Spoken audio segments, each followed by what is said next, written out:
করছিস রে? আরে দাদা ঈদ মোবারক, এই তো বড় মসজিদ যাচ্ছিলাম নামাজ পড়তে।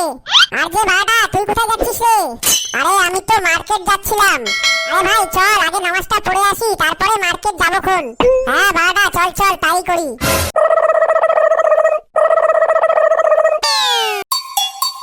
আরে ভাই ছাদা একটা কথা বলছি, ফকিরচাঁদ কোথায় রে? শহরের বাচ্চাটা একটা রোজা করেনি আর বালটা নামাজ পড়তে আসে না, কি হয়েছে রে বালটা? বালটা কোনো নেশায় পড়েছে মনে হয়, সবসময় তো দেখি ইকবালের বাড়ির সামনে ঝোপঝাড়ে বসে থাকে, কি জানে কি বালটার হয়েছে। আরে আরে গাল মেরেছে রে, কি বলিস রে তুই? ফকিরচাঁদ তো ভালো ছেলে ছিল। আরে বালটা এই নেশা সে নেশা নয় রে, এই নেশা হলো চুমাচাটি নেশা রে। আরে বাড়া ইকবাল যখন কাজে চলে যায় তখন বাড়া ফকিরচাঁদ ঘরে ঢুকে ইকবালের বউয়ের সাথে চুমাচাটি করে রে। কি বলছিস রে? ছিছি, ফকিরচাঁদ এত বাজে ছেলে আমি জানতামই না আগে। দেখ বাড়া বাড়ার সাথে আর মেলামেশা করাই যাবে না। ঠিক বলেছিস রে তুই, এই শোরের বাচ্চাটার জন্য আমাদের কোনো মান সম্মান থাকলোই না।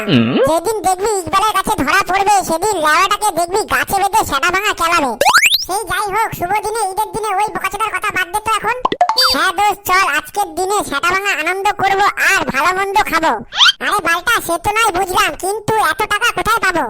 আরে বাড়া ফুটো, তুই তো সারা বছরই কিপ্টে পানা করে যাস, আজকে ঈদের দিনে একটু কিপ্টে পানা তো ছাড়। চল আজকে একটা ভালো দামি হোটেলে ভালো মন্দ একটু খাওয়া যাক। আচ্ছা বোকাচোদা ঠিক আছে চুপ কর, কোথায় খেতে যাবি চ। কিন্তু ছেড়া তার আগে একটু রহমান ভাইয়ের দোকানে সালামিটা আনতে যেতে হবে। আচ্ছা ঠিক আছে চল আগে এই কাজটাই মেটাই, চল চল।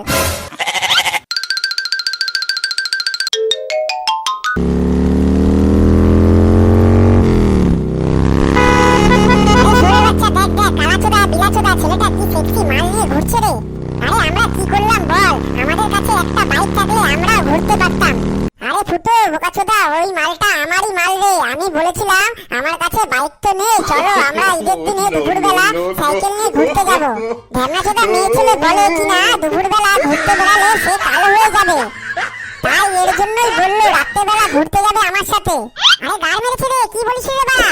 হ্যাঁ রে বালটা বাড়াচোদা বলে কিনা আমার সাথে বেড়ালে দুপুরবেলা কালো হয়ে যাবে। আর দেখি এখন কালাচোদার বাইকে ঘুরে বেড়াচ্ছে দুপুরবেলা, এখন বাড়াচোদা কালো হয় না। আরে ছাদা আর কিছু মনে করিস না, চল ভাই আমরা এখন একটা ভালো হোটেলে যাই আর ভালো মন্দটা খেয়ে আসি।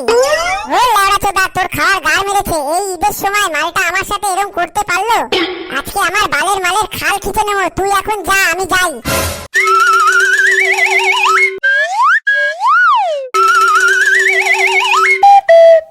যাক এই বছর ঈদের মাসে ব্যবসাটা খুব ভালোই হলো, কিন্তু সবই আল্লাহর কৃপায়। তাহলে ফুটোর বাবার এবার 6 মাসে দোকান ভাড়াটা এবার পুরোপুরি মিটিয়েই দেব। রহমান ভাই ঈদ মুবারক, কেমন আছেন? আর ঈদের ব্যবসা কেমন হলো আপনার? হ্যাঁ ফুটো ভাই ঈদ মুবারক, ভালোই আছি, আর এই বছর ব্যবসাটা মোটামুটি ভালোই হয়েছে।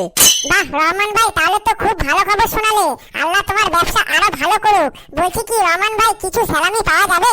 আরে ফুটো কি বলছো, আমি তো তোমার আর তোমার বাবার কথাই ভাবছিলাম। হ্যাঁ হ্যাঁ বসো তুমি একটু, তোমার সালামি এক্ষুনি দেওয়ার ব্যবস্থা করছি। যাক তাহলে রহমান ভাইয়ের সালামিটা পাওয়া গেলে একটু ভালো মন্দ আজকে খাওয়া যাবে। হ্যাঁ ভাই এই যে ফুটো তোমার এই পুরো টাকাটা নাও, আর একটু ভালো করে গুনে নাও। ধন্যবাদ রহমান ভাই, কি বলেন যে আপনি, আপনার টাকা আমি আবার গুনে নেবো? ছি রহমান ভাই, ঈদের সময় আপনি এই যে কি কথা বলছেন, আল্লাহ কি আমাকে মাফ করবে? আচ্ছা ঠিক আছে ফুটো ভাই একটু বাবাকে বলে দিও। আচ্ছা ঠিক আছে বাবাকে আমি বলে দেবো তাহলে। এই গার মেরেছে রহমান ভাই আমাকে সালামির টাকাটা দিল, কিন্তু বাবাকে বলতে বললো কেন? যাই হোক টাকা তো পেয়ে গেছি, আবার কি দেখি তো কত টাকা আছে এখানে। এলো করেছে, এ তো দেখি অনেক টাকা দিয়েছে, এ তো মনে হয় 50 থেকে 60,000 টাকার মতন দিয়েছে। কার মেরেছে রে, আমি এত টাকা দিয়ে কি করব?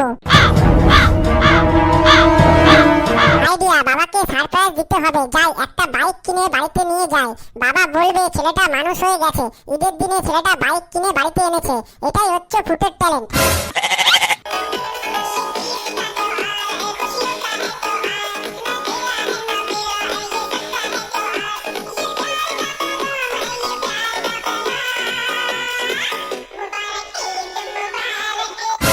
বাবা দেখো তোমার ছেলে কি কাণ্ড করেছে, তুমি তো বাল কিছুই করতে পারলে না, দেখো তোমার ছেলে কি করে দেখিয়েছে।